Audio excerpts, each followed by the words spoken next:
Welcome, everybody, to a new edition of the Windy City Breakdown podcast. I'm Andy Martinez, joined as always by my co-host Kyle Millinowisch, Tony Andracki. Kind of had a brain fart there, didn't know what I wanted to say, but we got through it. Guys, You're it's still the on All-Star vacation. break. I'm still a little bit on vacation. Yes, I mentally I am. It's weird traveling with a baby. Kind of wasn't a vacation in a lot of ways, but it was. Yeah. I digress a little bit, but we're here at the All-Star break. We're recording this on Wednesday. The American League defeated the National League yesterday in the All-Star game.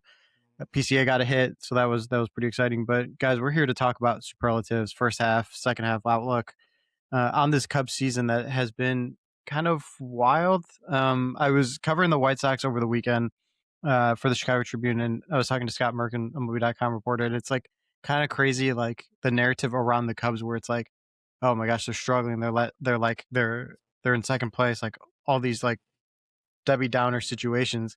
They're 12 games over 500, and they haven't had a pitching rotation or a good starting rotation, and here they are 12 games over 500. It's just a weird season, and we've talked about it throughout. But before we get into the superlatives and everything, Tony, like sum up this first half for us. Like it's just weird.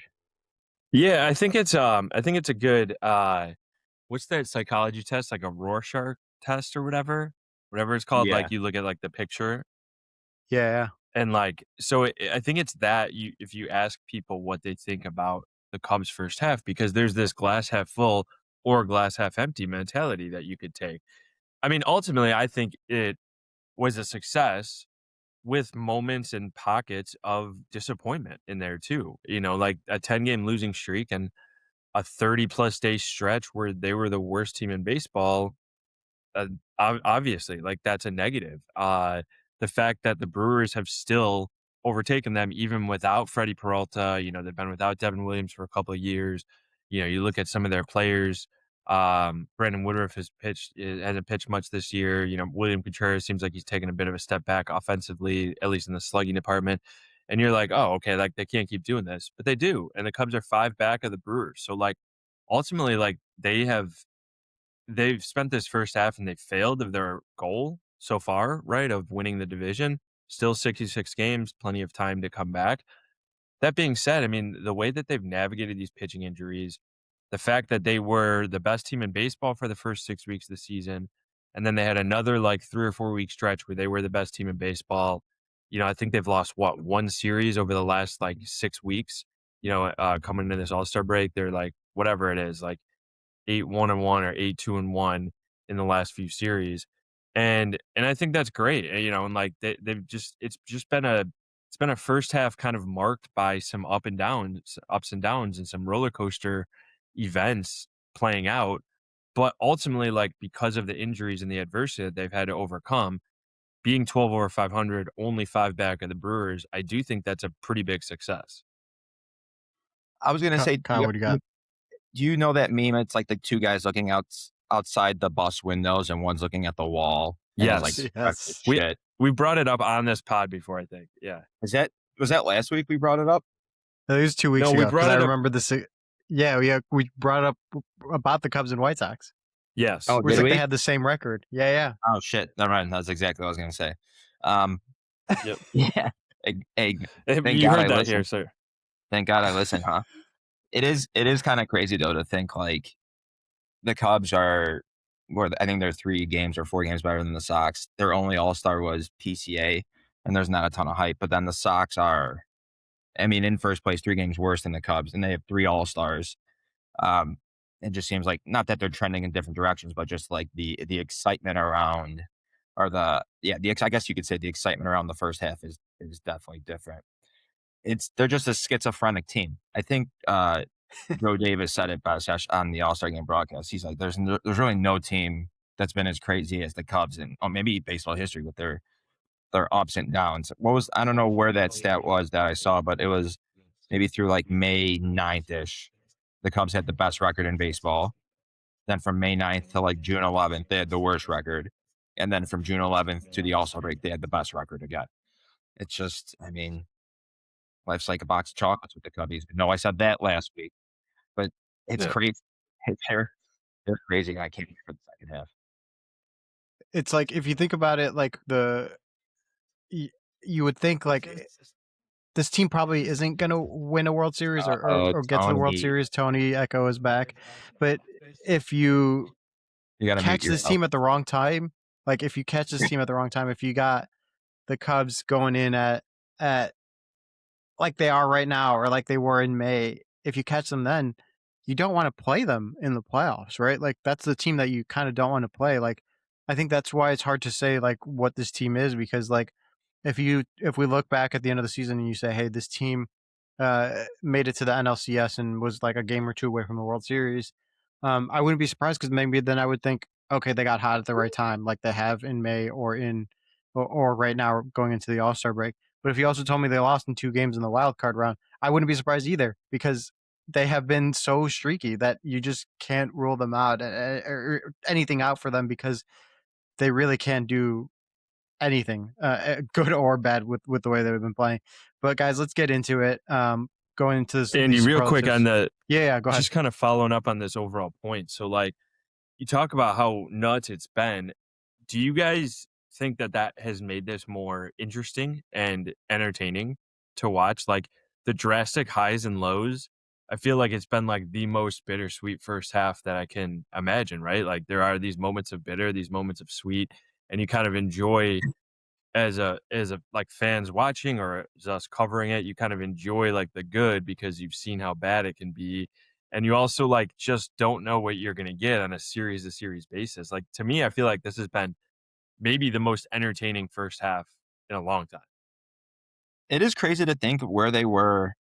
I mean, I know they've had the best record in baseball since they got back to 500. I think they were, what was it? They were 34-34 against the Rockies on the verge of being swept. And I was like, Jesus fucking Christ, this team stinks. Right? They were 27-12, then they got to 34-34. So like in a month stretch, they were 15 games under 500. And now they are 54-12. It's just, you're right. This might be the most, I guess you could say, entertaining and for 2/3 of the season. And then for a third, it's been the most absolute maddening stretch. God, you know what? It just popped in my mind. I kind of want to talk about that Bruce tweet, but I kind of don't want to talk about that Bruce tweet. But I digress. Yeah, I guess it'll be interesting to see what they do at the trade deadline. Like, obviously, I don't know what the fuck prices are going to be for a top of the line rotation pitcher, but maybe if, those two make a decision, if Jed and Carter could pull the trigger, they really could make a run to the NLCS or World Series, or like you said, Andy, they could flame out in 2 games in the wild card. They're all over the map. Yeah, it's to answer your question, Tony, going back to like, is this the most entertaining? Like being at those games when they were really, really bad, it was not fun. It really felt like a chore because you did not know what to make of this team, and it just felt really. You were watching a bad baseball team. Like there's no sugarcoating it. That was a bad baseball team to watch. But then conversely, you're right, when you were watching, like I think back to that Red Series, where they walked it off. It seemed like they walked it off every game. I can't remember if they did or not, but it seemed like they were walking them off every game and coming back. You just felt like they were going to win, and it was exciting to watch. Like, all right, how are they going to come back and win this time? But it's just a weird. It's been a weird team to cover. So like maybe that is what makes it exciting, right? Like you don't know what you're going to get. It's not like you're covering the Dodgers, who are just running away with the division, and they're going to be playing deep into October. Like there's a little bit of like, well, what is this team, and maybe that makes it fun to cover. But then to your point, Kyle and Tony, you've brought it up in our group chats offline on the podcast. Like, how many sellers are there really, right? Like at the beginning of the season, I would have said maybe like Sandy Alcantara makes sense to go out and trade for, but like the Marlins are one of the best. They're also really hot and in second place in the NL East, or were around second place in the NL East. Like they're not selling. That takes off one team, and then you look at some of the teams that are selling.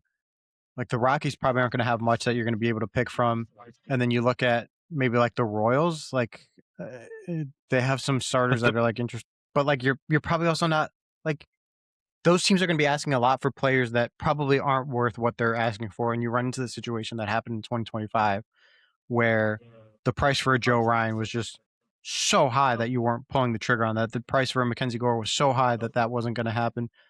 You start to run into those problems where like there really isn't a clear avenue to acquire a difference-making starting pitcher. And as we've mentioned, if they are 5 games back of the division and they are going to the wild card round, is it worth running the risk of making a big splash for a trade for a starting pitcher that might make 1 start, maybe 2 starts with you in 2 playoff series? Yeah, I mean, but the Royals have said that they don't want to trade their starters, and Yeah, right. the Twins are in spitting distance of a playoff spot, and They're the tied for Tigers the are wild as well. spot. Like, yeah, Which one? I mean, these teams are both below 500 at the break, but like the Twins are tied for the last wild card spot, like you said. The Tigers are only 3.5 out, even though they're 8 games below 500. The AL is just parity. It's just complete parity. And so that leaves right now the only teams in the American League more than 6 out are the Athletics, the Royals, and the Angels. And yeah, there's pretty slim pickings in terms of like starting pitching there. In the NL, you got the Reds, who I don't think they're really There's going to trade any of their pitchers to the Cubs. no. The Giants, I don't know. Logan Webb would be a really interesting case. The Mets with Freddie Peralta and the Rockies, who don't have a starting pitching option.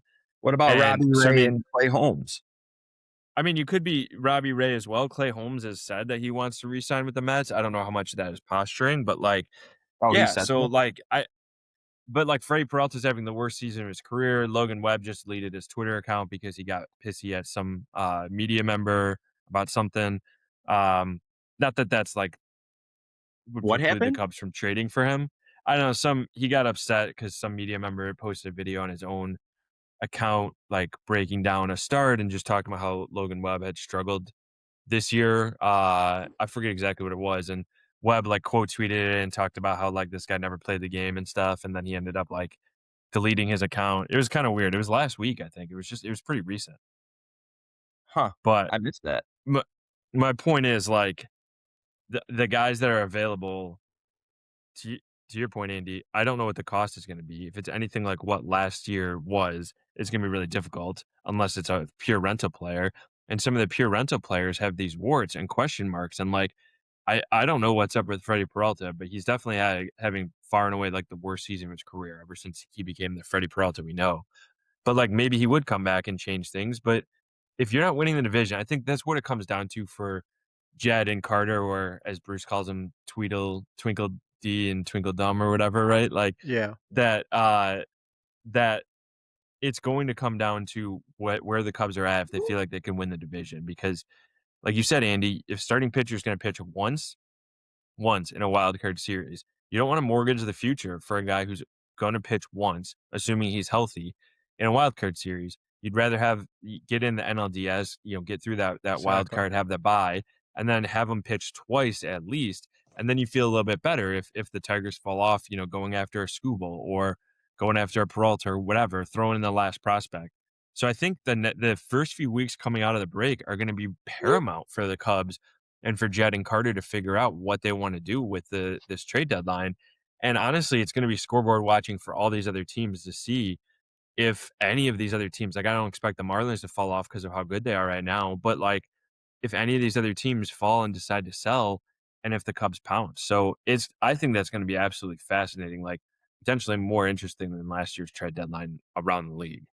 I'm curious if there's going to be more trades like the what was it, the Christopher Morel Isaac Paredes trade a couple years ago, where it's kind of like teams are buying and selling within a trade, right? Where the Rays are acquiring what at the time was like a high upside, um, multiple years of control player in Christopher Morel and Hunter Biggie and I forget who the third player was in that deal, and the Cubs got Isaac Paredes, a proven guy going into ARB with still a couple of years of control left. Like I wonder if there's going to be deals like that, right? And then for the Cubs, like what does that mean? Does that mean maybe like Kevin Alcantara or someone like that gets moved for a pitcher who is young or something, right? Like that's I guess the situation where maybe you can kind of make moves like that. Mhm. But we'll see. I mean, I think the trade deadline is, as you mentioned, Tony, it's going to shape up differently because all it takes is one team going on a 10-game losing streak or something like that between now and August 3rd, and suddenly that team becomes a seller, and maybe the options become a little bit more robust for the Cubs and other teams that are buying.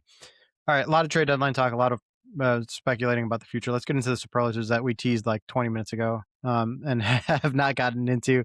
Guys, I want to start with, what's been your biggest surprise of the first half for the Chicago Cubs? Kyle, I will start with you. Biggest surprise or biggest disappointment? How do you want to answer it? I'm curious. Well, I answered it as biggest disappointment. Okay, then hit me. And I'm going to say just the starting rotation in general. And really, you could say the pitching staff in general. And I think it's mostly because of all the injuries that the Cubs have had. But I'm going to focus on the starting rotation of pitchers who have made at least 3 starts. So there's been 8 of them. Can you guess how many have an ERA under 3.5? So Ben Brown's None. one of them. Just Ben Brown. Ben Brown, right. Come on. Just one, Ben Brown. And there's a little caveat. Assad has a 3.64, so he's been very good. But besides that, every other starting pitcher who was, I guess, theoretically in the opening day rotation, that excludes Cade Horton because he only made 2 starts, has an ERA over 4. So Shota 4.17, Boyd 4.50, Ray 4.64, Edward Cabrera 5.10, J-Mo 5.19, and David Peterson in his 3 starts with the Cubs has an 8.16, which is dog shit. So I guess that was a nice segue based off what we were just talking about of the Cubs acquiring starting pitching. And maybe there really is a need because, and that's something we could talk about later today or in future podcasts, how the Cubs would line up ideally in a 3-game playoff if they do enter the wild card. Like, it's probably, I guess, Boyd, if Ben Brown's healthy. Obviously Ben Brown's part of that right now, but like, as I'm going through this, there's a lot of question marks there. So overall, the starting rotation to me has been the biggest surprise because of the disappointment it's brought. Yeah, I don't think anybody can count on Ben Brown making another start because he's going to be shut down for so long. It's going to be tough to build back up. It's going to be similar to the Justin Steele thing. And to be honest, he's sort of behind Steele in timeline, right? Like, because he's not even throwing right now, and Steele at least is. So I don't think either of those guys are going to make a start this year, which is crazy to think about. You don't have those two or Cade Horton, who probably are your 3 best starting pitchers on your roster. They're just not on the active roster.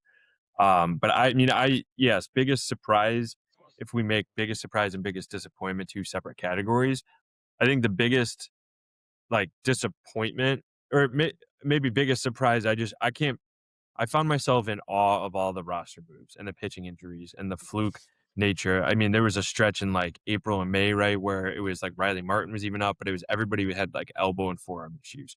Then there were random they had a couple hamstring and knee injuries in there. Ethan Roberts. That's what I was just gonna say. The fluke thing, like that. Hobie Milner needing an appendectomy a few weeks ago. Phil Maton being on the IL a couple times. Edward Cabrera being on the IL a couple times. It's nuts. It was absolutely crazy, and it felt like every week was every day. Sometimes in a week was a roster move, and it's nuts. It was surprising, shocking to watch. Also, more shocking, factoring in with what we just talked about at the beginning of this, Andy, is they are 12 over 500 and in a prime playoff position despite all of that. That's a testament to Counsell and Hottovy and the guys who have stepped up. The fact that Tyler Ferguson is pitching big innings, leverage moments, and Trent Thorne is a psycho out there. Kyle, would you call him on Twitter the other day? He's a certified psychopath. He's a certified psychopath. But I mean, he's getting the job done, and so I think that's been impressive. I'll save my biggest disappointment for when we get to that category, though. I'll save mine too because I think we might be on the same path. So I'll even skip it, but I guess the biggest surprise, kind of to play in with Kyle, is they both lie in the same category for me. So I'm gonna go into, and I think this one's kind of unanimous for all of us. Team MVP, Cubs MVP for the first half. I mean, is there really any debate? Are we all? Yeah. Does anyone have an argument for not PCA? I guess is what I'm saying. Oh, I was gonna say Tyler Ferguson. The Cubs coaching staff. Oh, that's pretty good, Kyle. I like that. Make the case. Oh, I was just going off Bruce's tweet. But I mean, you really could. It's more like Council Hodvie and how they've pieced together the bullpen. There really is a case there. Like, as we were going over it before the pod, there's been 10 different guys to record a save this year. And yeah, like Wicks has recorded a couple of, like, I guess the one he recorded in Milwaukee was very impressive, but he recorded a save during the 23-3 game. But just them in general piecemealing the bullpen with all of these injuries has been pretty impressive. So I guess there is a case to be made for the coaching staff, ironically. If I said that your high leverage arms on July 15th at the All-Star break included Ryan Rollison and Trent Thornton, you guys at the beginning of the season, if I told you that, you guys would have been like, well, they are selling. Yeah, well, yeah, you would have said that too. Like, who are those guys? But yeah, I mean, the development of some of these pitchers to step in and be leverage arms has been key. So that's been interesting. All right, this one, because of our discussion, I'm curious. Cy Young, Tony, I'll start with you. Who's been the Cy Young for the Chicago Cubs? I think he's like the clear answer, right? He was like far and away the Cubs' best pitcher in the first half. He was awesome in the bullpen, in multi-inning relief outings, and then in short bursts, pitching 2 out of 3 days, which is something he never really did before. Getting some saves and holds and stuff in there, and then moving into the rotation and easily becoming the Cubs' best starter. So he just gave them everything they needed. I think it's him, but I think Jacob Webb deserves an honorable mention for being the lone guy in the bullpen who has gone wire to wire. He has stepped up, done everything that they've needed from him in the bullpen. He has served a bunch as the closer or as coming in the 7th, 8th inning. He's had some multi-inning outings.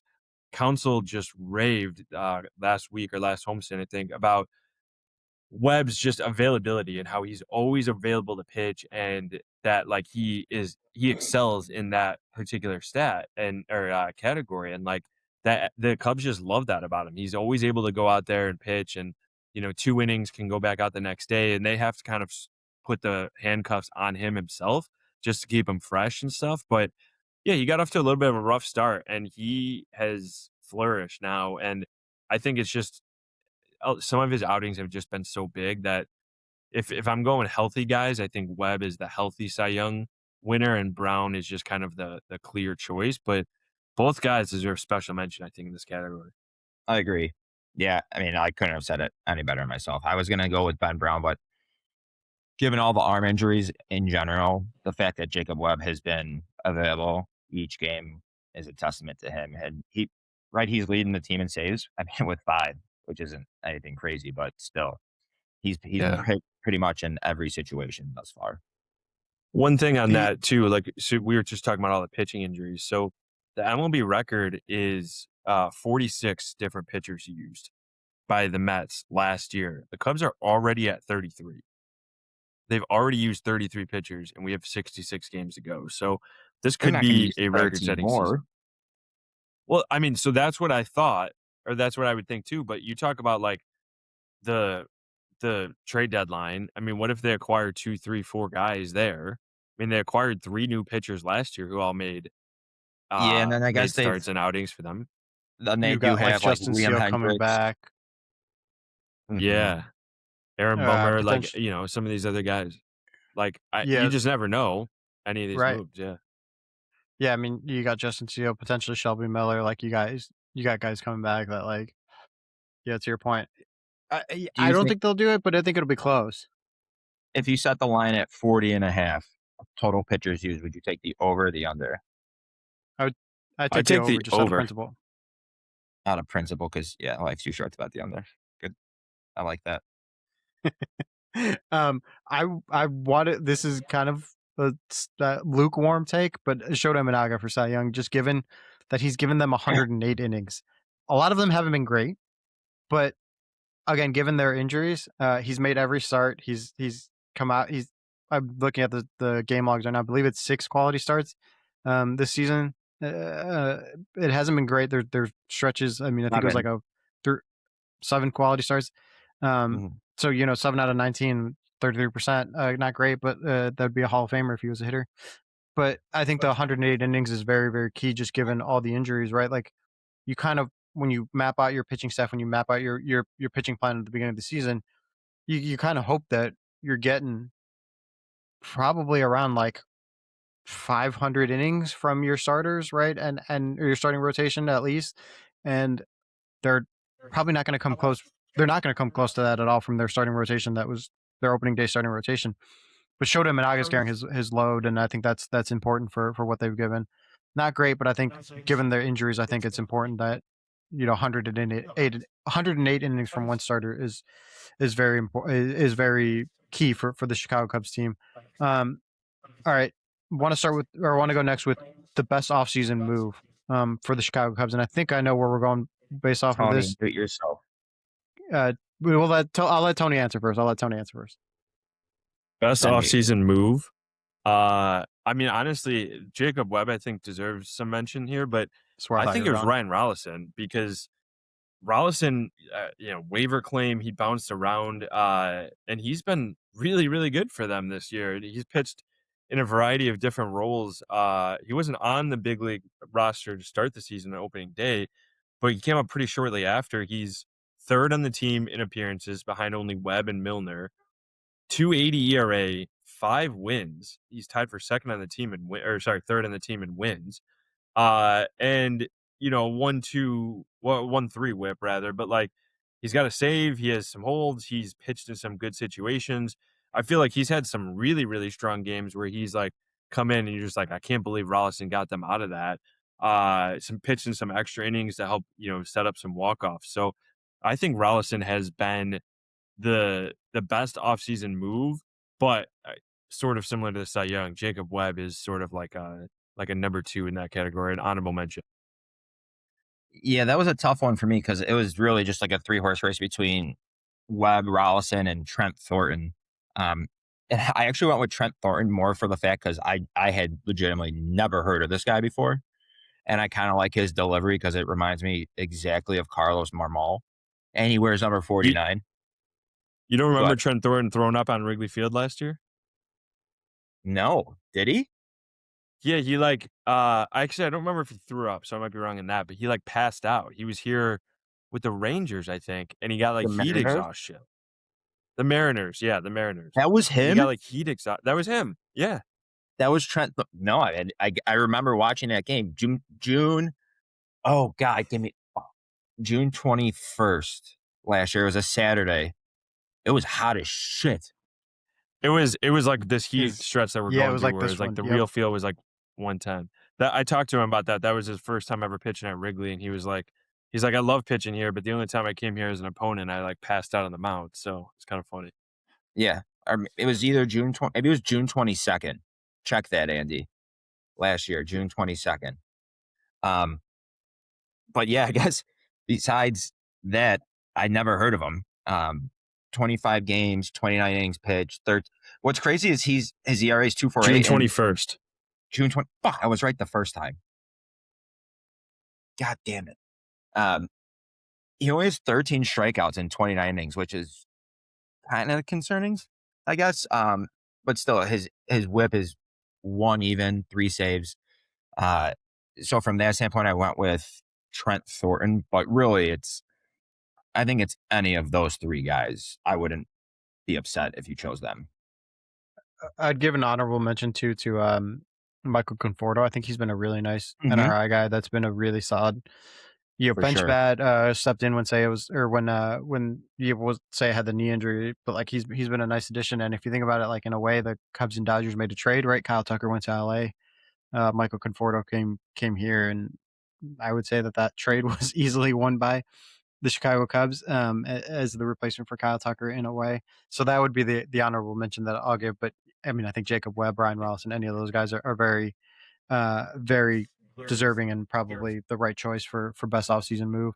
I think the big thing about the best offseason move is obviously you'll notice we didn't say Alex Bregman, Edward Cabrera, or Phil Maton, right? Or even Hunter Harvey, who were the 4 biggest acquisitions in the offseason. the four guys who got the biggest, the most fanfare. Harvey signed a $6 million contract, and he had a triceps injury in late April, and we haven't heard from him at all. Like, it's got to be one of the worst like triceps injuries ever. I don't know what's happening there.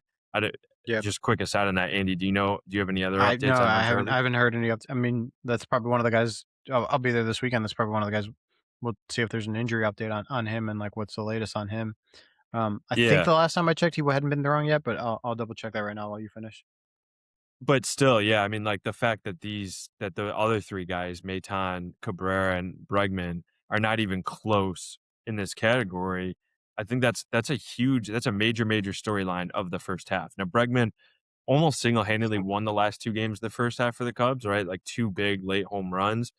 Huge. It was I can't remember the last time he even had two homers in a month. Like it was, let alone like a full weekend series. And he seems like he's maybe like turning things around, but that was a huge storyline in the first half, was the struggles of those big three guys, of Cabrera being on the IL twice, Maton being on the IL twice, both struggling when they were out there, and then Bregman not being on the IL at all, playing really good defense, but struggling to drive in runs, drive the ball, hit for slug, all of that stuff. And I think that's like, it's pretty crazy when you have a best offseason move category like this and you don't have any of the top four guys like Yeah. that. It's like, you can sort of look back and grade the offseason from the Cubs. And at the time, I would have given it like an A. Like, I just thought there was a 100%. great Yeah. offseason for the Cubs going into Yeah. the season. And now you look back and the offseason can't be better than a C, I don't think. And that might even be too generous. Still, again, 66 games to go. So maybe that grade will change. But at the All-Star break, just based off how this has played out, that grade has dropped 2 letter grades because the big guys they've signed have either been hurt or just struggled so much. Yeah, I think we can check the tape and go back and see that we graded the offseason. I think most of us gave it like either a B plus to an A, like in that range. Like I don't think anyone considered it a fail. But yeah, I mean, I think if you regraded it, it would it would drop the 2 letter grades that you mentioned. Um, that is so Hunter Harvey. I looked it up on the Cubs injury logs. He has resumed a throwing program in Arizona, which was last updated on July 8th. So uh, would think that he's begun progressing in that throwing program, but again, we'll probably find out more soon here. Next one, Kyle, I'll start with you on this one. What's the best win so far this season for the Cubs? This is a tough one because they obviously have their 10 walk-offs, which leads baseball. Yep. And I'm going to go with one of them. It's June 4th against the A's. They were down 6-1 entering the 7th.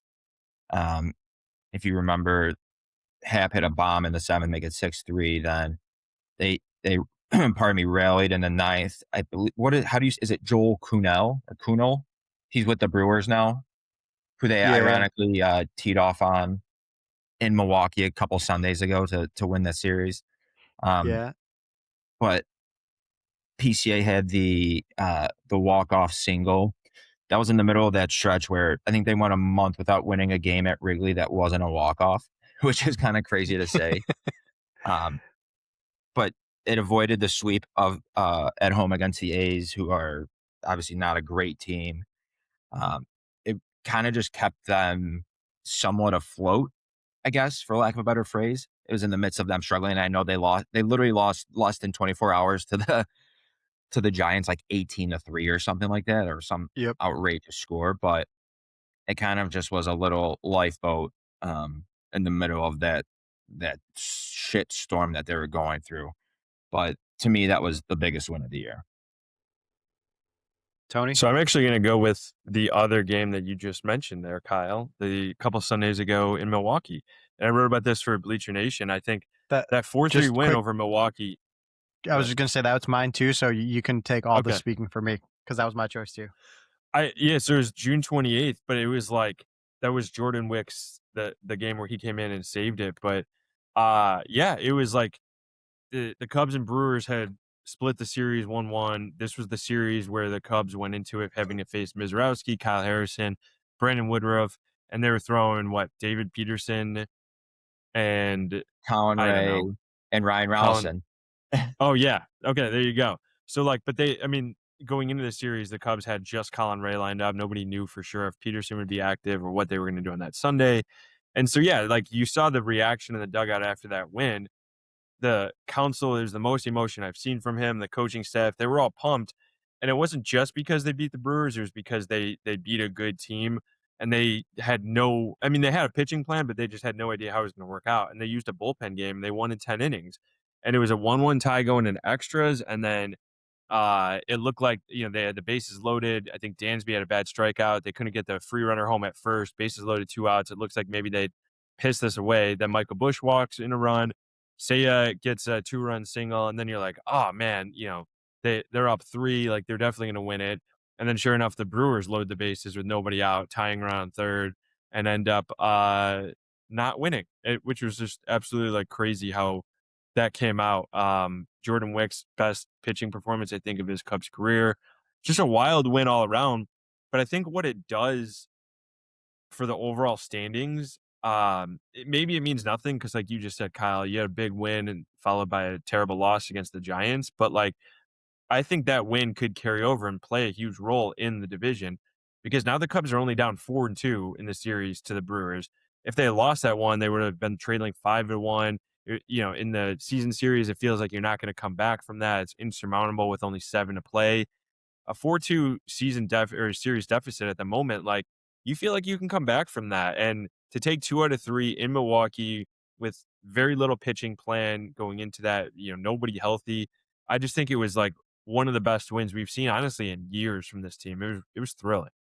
It did remind me of that. I think it was July 4th a couple years ago in Milwaukee, where didn't have throw out guys at the plate in back-to-back Yeah. innings and one Yep. to end the game as well.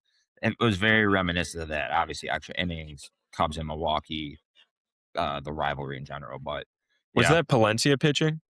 that was Yep, Palencia's it was. debut. Yep. It was his debut. That seems crazy. I believe it was feels his MLB debut, right? It was. Yeah, It was. no, I think If it you're right. wasn't, it was like his second game. It was really early Yeah. on in his career. Yeah, that was crazy. Another game I was thinking of mentioning was the June 6th game where PCA tied it against the Giants. And I'm going more like keeping them afloat. He tied it with 2 outs in the ninth, 2-2, and he had the 2 solo home runs. Just another one that, like, really PCA just kept the Cubs afloat during that terrible stretch, really since like late May. I was going to say really quickly, I was looking up because Council was asked the next day after that Brewers win on the 28th, if he was pumped because he beat the Brewers or like what was the reason for showing all that emotion. And he's like, he said, we claimed a guy on waivers and had him start basically. And this was Bryce Wilson, who was DFA'd like a week later, but he pitched 4 innings. Yeah. And yeah, he got picked up by the Brewers.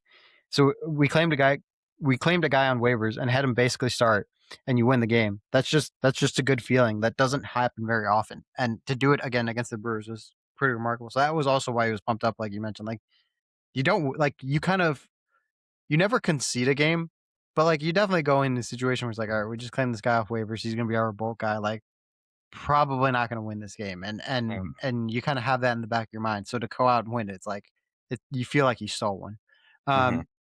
Next one, kind of the perfect opposite of this. What's the worst loss of the year for the Cubs? And I think there's many.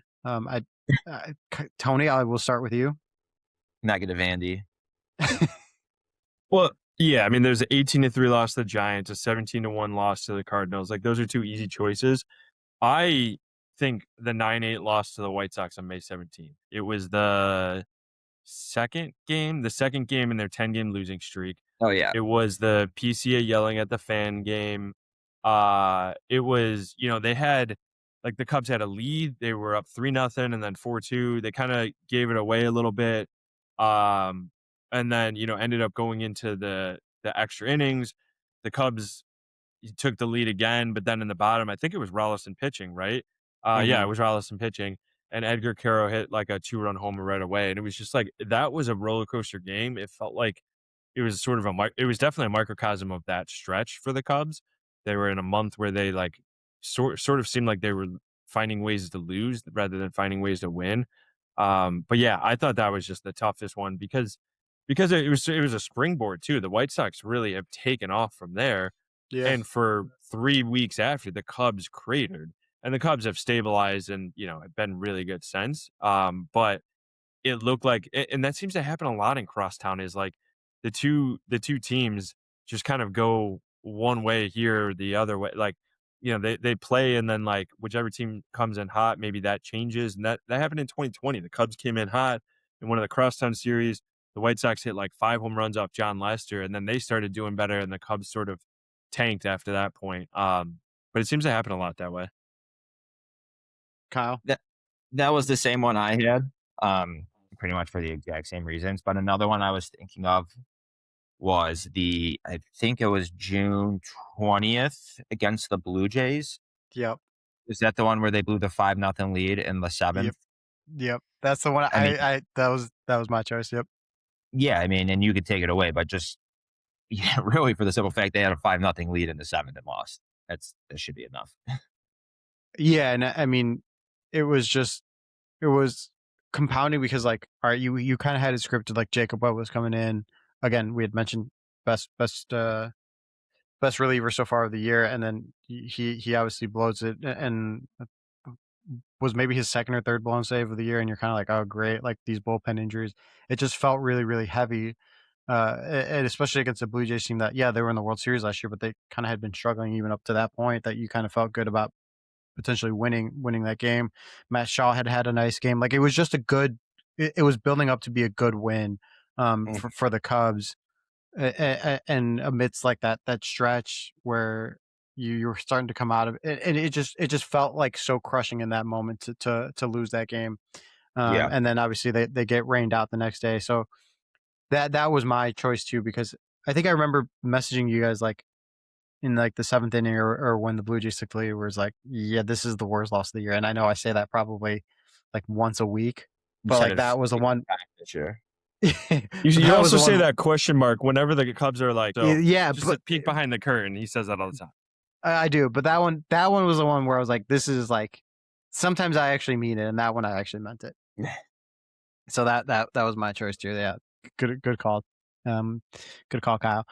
All right, I want to start with Kyle on this one because he's probably got it. What's the best stat of the year? So I was thinking of like going, PCA to 2020 or something crazy. Sure. But there's been a lot of talk about Wrigley not being a hitter's park lately, correct? Ooh. Yep. So this year, Wrigley is averaging a total of 9.67 runs per game, which is the 6th most in baseball. And then within that, this is kind of a crazy stat. So 7th in singles, 7th in triples, 6th in average home runs per game, all of those. For some reason, it's last in doubles per game at 2.5, which is just, I don't know. I don't even know how to read or like digest that, what to do with it. But yeah. That's sort of Wrigley though, right? Like, because it does seem like the wind has been blowing out, and it's also been super hot. It's been a really hot summer and humid, and so the ball is carrying. So there aren't too many doubles to be had, right? Because Wrigley, it's just a tougher place to hit doubles. I don't know historically where it lands, but the power alleys in right center and left center are some of the shortest, if not the shortest in baseball. I don't know exactly where they're at. And then down the right and left field line are some of the longest. So it sort of plays into triples at times. But it can be kind of hard to get to hit doubles because a lot of those turn into like outs. It's not like Coors Field where it's a super spacious outfield. So that actually makes some sense to me. I wouldn't have thought that they would be last in that, but it does make some sense to me because it's sort of like each year is either doubles or homers at Wrigley Field, and this year it happens to be homers. Yeah. So yeah, that's my I don't know if that's the best stat, but that's just the weirdest stat I could find. I think it's super fascinating, Kyle. I didn't think about that because the last 2 years we had talked so much about Wrigley being an extreme pitcher's park, and that's why Shota had succeeded so well his first 2 years because he's a fly ball pitcher, and it just, I mean, I forget exactly where Wrigley ranked. I don't know if you guys remember the last 2 years, but like, weren't they like first or second in terms of like pitcher's park, like being a pitcher's park? I think it was yeah, I think it was Seattle, because Seattle's like literally like the most pitcher friendly park in baseball. I think it was Seattle and Yeah. then Wrigley for the last 2 years. Yeah, I mean, Yeah. over the last 2 years of games that are stadiums that have had at least 10 games, so this is excluding 2026, the only fields that had averaged less runs per game were Tropicana, Globe Life, and T-Mobile Park. So what is that? Okay. The Rays, the Rangers, and then the Mariners? Yep. Yeah. So, yeah, that's obviously it's more the exact opposite this year. That is pretty Crazy. fascinating. That's insane. All right, Tony, what do you got? Yeah, so my best stat comes courtesy of our guy Christopher Kampka. He had this was just a week ago actually. PCA had a 34 game stretch where he slashed 407, 494, 822. Pretty cool, right? Yeah. According to StatHead, this is what Kampka tweeted on July 9th. 12 players since 1900 have had 34 game stretch with 15 plus homers and 10 plus stolen bases. So only 12 total since 1900. Only one guy has done it while hitting 400 in that stretch, PCA. So PCA had arguably the best 34 game stretch of any MLB player ever. And we just saw that end a little bit before the All-Star break. And it did, I mean, it's not like he cooled off, but like his 34 game stretch was the best that MLB has ever seen. I thought that was just absolutely like mind blowing. I mean, he is the only player currently that's 2020, Yeah. which is pretty insane. Where's his WAR at? I mean, I'm looking at Sport Radar. It says his WAR is 6 right now, but I don't know where they're pulling that from. Well, his WAR is 6. He's actually almost up to Shohei now, if you include Shohei's like pitching and hitting WAR. So it's crazy. Did you guys see his quote during the All-Star break? I don't remember About wanting to pitch? Yeah, he was like, Yeah. I think the way to close the gap I'm paraphrasing, but I think the way to close the gap is that maybe I become a pitcher and maybe I can overtake Shohei, which is hysterical. But like, it is funny that he is closing in and yeah, maybe the way the pitching staff's going, maybe he will have to, learn to throw a little bit, fill some innings. Yeah. I was talking about that last night with the guys I play baseball with over the summer, but I was like, but he'll be pitching without himself defending in center. So that would be quite he different. might hurt himself. That's true. You're right. Yeah. But so on Fangraphs WAR, PCA is at 6, Ohtani's at 6.3. Baseball Reference PCA is at 5.8, Ohtani's at 6.1. And that includes Shohei's pitching too. So PCA has drastically closed the gap in the last month or so. And I think we can talk about it at a different time too, but I think we're getting to the point where like PCA is a legitimate contender for NL MVP. I don't think it's going to happen because we just have never seen anything like what Shohei's doing. But if Shohei falls off, I mean, he already had to miss a start before the All-Star break. His knee isn't great. Like, we could be seeing the run of PCA winning the MVP this year. Yeah, I mean, I think at the very worst, he's going to be getting down ballot votes again. But I think he's going to be definitely in that conversation to get some MVP votes. My stat, I was very curious how ABS would play this year and what it would be like, and the experience. I think the experience has been great, right? And I think it's quick, it's very fast when someone challenges, and I think it's given me a greater appreciation for umpires and just how good they are. And there's just like this whole mantra of like, oh, the ump sucks and this guy's not good, but like for the most part, they're pretty damn good. And when they're missing, like when it's funny when you see a miss that's like an inch, right? And you're like, oh my gosh, that the ump or the challenger missed it by so much. It's like he missed it by that much. Like he did. This is minuscule what he's missing. But on that, Carson Kelly is second among catchers in challenges won percentage at 77 behind JT Realmuto with a minimum of 20 challenges. He has been really darn good at just knowing the strike zone and stealing strikes, changing at bats, changing outings for pitchers just by being able to swipe some strikes on ABS. So I think that's been fun because it's a new stat. We've never had stats about this. So we could say about PCA in his 34 game stretch, but like literally this has never happened because ABS is happening for the first time. So that was my best stat. The most amount of won challenges. I'm looking it up right now. The most amount of successful ABS challenges in a game this year. I don't know, who is it? Give me a number of what the number is. 5. the Cubs, ironically, the Cubs season high is 5 in that June 20th game that was I said was their worst loss, and they had 5 correct. It is 8 on April 1st. The Twins successfully challenged 8 attempts, or Wow. they successfully overturned 8 calls, in 9 attempts, and 9 is the most amount of attempts, which happened twice. But yeah, that's got to be. I don't know who the ump was for that game, but that's got to suck if you're just making that many bad calls, just getting absolutely throttled in front of Yeah. everyone. Yeah, that's it's been a fun element. I'm glad they added it. I think it's there's some strategy behind it too, so that's been fun. It's fun to all hear right. that the audience cheers too for Yes. when it's a ball or a strike. That's been it's added some excitement into it. All right, we got 2 left on these. So we teased it at the beginning. Tony, so I'll go to you because Kyle's already given his answer. But the biggest disappointment so far this season. Well, I'm curious. So you said we might have the same. What is yours, Andy? I mean, I think mine's Alex Bregman, and I know it's kind Oh, of okay. unfair given. We have different then. Okay. Okay, all right. I thought we were going the way you were talking about it earlier. I thought we were going the same way. So I'll give mine real quick. It's for it. kind of unfair given the last 2 games, like you mentioned, the last 2 games before the break, he essentially won them on his own. But like at the end of the day, this is a guy that you paid a big contract to, one of the biggest contracts you've given out to since Dansby Swanson, or the biggest since Dansby Swanson. And you know, you can question Dansby Swanson, but like that 2023 season, that first year, he was a big force for getting them back into the playoff picture, probably a year earlier than what many people would have thought.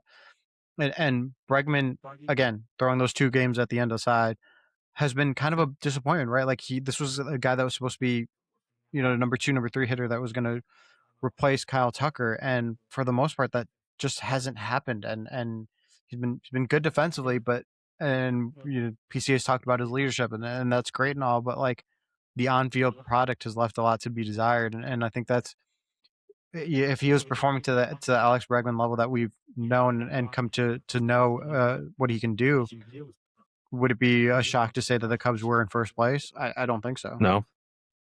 No, I think that's totally fair, and I agree with it. I think I went a little bit different route because I think Nico has been the biggest disappointment, and I think the only thing maybe that's a little bit more recency bias. The only thing saving his numbers from really kind of looking worse than Bregman's overall, and honestly, I don't know if you can even say that. Like I think they do look worse overall than Bregman's, but he was hitting 301. 375, 466, 841 OPS through the first 34 games. I know I've had bold predictions 2 years in a row of Nico's going to hit 15 homers. He had 4 through the first, 23 games. We He were hasn't joking homered that he was going to since. blow past it. I know. That was 3 months ago. It's been almost 3 months since he last hit a home run. He is hitting 195 with a 514 OPS since whatever, like May 1st ish range. Or like May 3rd, I think it was.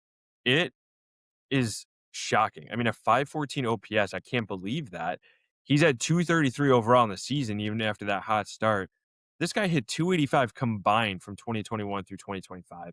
Never hit below 273 in any season. And I don't know what's going on. I mean, his batted ball data says that he should be hitting 284. That's his expecting batting average. Top 10% of MLB. He has an elite strikeout rate, which is right around where it was last year. He's actually walking quite a bit more this year than he was last year. He still has control over the strike zone. His line drive rate is a little bit up. His hard hit rate is maybe slightly down. Like there's nothing really to kind of, his ground ball rate is down actually even a bit. Like there's nothing you can point to and be like, this is why Nico Horner is struggling this year at hitting 233. There's an element of bad luck, but like I just think performance is what matters, and he hasn't been performing, and it's been crazy because I thought the first month plus of the season that the Cubs extension of him was a steal. And Yeah. now it almost there's more to play, so I'm not saying this overall, but just the way the last 2-3 months have played out, you're like, oh man, this is a bust of a contract. You can't do that. You still need the full 6 years. But like, man, what has happened to him? Like what it ties in with the biggest surprise because it's been like confounding, and it's been disappointing as a result. I thought he was primed for the best year of his career, and now he's having the worst. I don't get it. in July, just to, I guess, sorry, Nico, to compound on the terrible stats. In 10 games in July, he's hitting 139 with a 374 OPS. Uh, Not very Nico-like at all. I was just waiting for Kyle to chime in about the hit by pitch on the The hit in the head. Yeah. When you were like, I don't know why. Couldn't bait me, but maybe. You want to go since then, Tone? Isn't that just since May 1st? Yeah, I think it was like June or April 30th or April 29th or whatever he got hit in that. Okay, now that we have more, whatever it was. now that we have a longer stretch of evidence, do you think there's any reasoning there? Like what would that be though? What just say you got hit in the head and then had a 3-month slump. Why would getting hit in the head lead to a 3-month slump? I don't know, but he was raking before that, and now he's not raking after that. I just think that's coincidence. I don't know. We're gonna have a whole podcast dedicated in the off season. I mean, we can. I'll fight you and Zoe on this forever. I don't, and everybody else on social media who also thinks the same thing. Unless he can't see the ball because he got hit in the head, which means he's been severely concussed for 3 months. Like, I don't see what it is. He's not diving out. He's not stepping out. His mechanics haven't completely changed since then because he was worried about getting hit again. He got hit with a breaking ball. Like, he laughed it off right away. I don't think that there's any correlation whatsoever. I just think it's a coincidence. But it's fun to point to. To be honest, I think it's coincidence as well. But then I start talking about it, and almost immediately in my mind, I'm like, wait a minute, hold on. It's the exact date. Yeah, but you're a big conspiracy theory guy. You just love to follow a conspiracy. That is true. I will follow a rabbit hole till I die. So, yeah, no, I don't know which way I lean on this, to be honest. So as of right now, I'll say, since you're saying it's coincidence, I'll lean that way. But if like Andy just starts spewing information the other way, I'd probably lean that way. I go whichever way the wind blows. I just like poking the bear. I was waiting for Kyle to chime in on that, so that's why I had to do it. All right, before we wrap up, the last one, guys, in our superlative All-Star Break Edition podcast.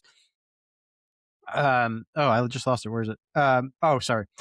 Your second half prediction, Oh, I thought we were going that guy rocked. Oh no, superlatives, and then that guy rocked. Yeah.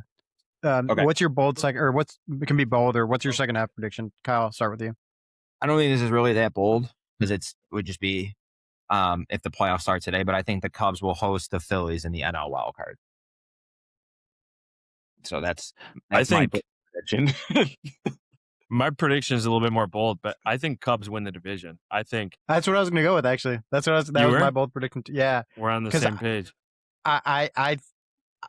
There's something about the way the first half ended where I don't know that I just think they're going to make some sort of pitching additions that just improve the rotation, and they're getting healthy. That I think there's. We talked about it after they won the series against Milwaukee, where it was a psychological shift of like I think they were 7 games back after winning that series, where they would have been 9 games back if they had lost, and just that psychological shift of like it's only 7 games to now it's only 5. All it takes is like a little run and now you're within 2, and then what is it? At the beginning of September / end of August, they play each other like 7 times, like a 10-game span or something. Something crazy. So like the ability to make up ground is right there. So I think they win the division, and I think if you win the division, it's a pretty darn good chance you get that first round bye, and the possibility of making a run is a little bit more within reach. Yeah, and I think it goes back to like I don't expect the Brewers to collapse, but the Brewers are like I don't know, like they're like this robot, but you just suddenly realize that there's like a little bit of blood in like a boxing match, and you're like, this guy's not a robot, like he's human. That's what the Brewers are, because Mizorowski didn't pitch in the All-Star game, and he didn't pitch on Sunday before the All-Star break because he has arm fatigue. I don't know exactly what that looks like, if that's going to result in IL or any other missed time, or he comes out throwing 102 instead of 105. I don't know, but it's worrisome for sure when you also couple in the fact that Kyle Harrison, their breakout other starter, is on the IL with forearm issue. Brandon Woodruff had a major arm injury. I think I don't know for sure, but I think there's serious question about whether he'll come back at all this year. And so all of a sudden, those three guys who we talked about started against the Cubs in that one series in Milwaukee, none of those three may be available right away, or at least none of the three were available in the final week or so weekend going into the All-Star break. That changes the Brewers completely. Even though they have some good players, I don't expect them to like collapse, but I feel like they're vulnerable for the first time in a long time. And I think the Cubs can capitalize if they make some additions. You're forgetting that they picked up Bryce Wilson, though. I did. And he actually pitched really well for the Brewers, like 2 or 3 of the last few games I know going in the All-Star break. Of course he did. Whatever. It's what always happens. All right, Kyle, hit us with that guy rocked. Who you got? All right. Let me pull up my notes here. Aaron All Miles. Right. So this one, definitely, you guys know him. At the Babe Ruth World Series, damn it. No, okay. At the Babe Ruth World Series, he tossed a no-hitter, striking out 17. Does that ring any bells? I'm assuming not. No. He was the Arkansas Gatorade Player of the Year in 2004 and 2005. He was the 60th Jake overall Arrieta? pick. Nope. He was the 60th overall pick in 2005. He made his major league debut July 1st, 2010 against the Cubs at Wrigley Field. Nicholas Castellanos? He's a pitcher. And his What'd you say? I third didn't career hear that. start. He's a pitcher. Oh, okay. In his third career start against the Phillies at Citizens Bank Park, this pitcher flirted with a perfect game, pitching 8 flawless innings before surrendering a double to Carlos Ruiz in the bottom of the 9th. The other players he was acquired, I don't want to say the team or the player he was acquired for, because I think that would be too much of a giveaway. But the other players he was acquired for when going to the Cubs were Dave Sapelt, or I guess it was just for Dave Sapelt, and another player that went Travis the other way Wood. was, yes. Travis Wood. That's a good one. That's a good one. I mean, I'm pretty much just reading off his Wikipedia here. But yeah. He was just on the reunion podcast with Rizzo and Ross, and he talked about like, yeah, talked about because him and Rizzo were basically like the only guys that were on the 100-loss teams that were on the World Series team, and it was just an interesting listen to. He was a 2013 All-Star. He became the first in 2013. He became the first Cub since Mordecai Brown to start a season with 9 straight quality starts. Hit a grand slam off Jake Peavy.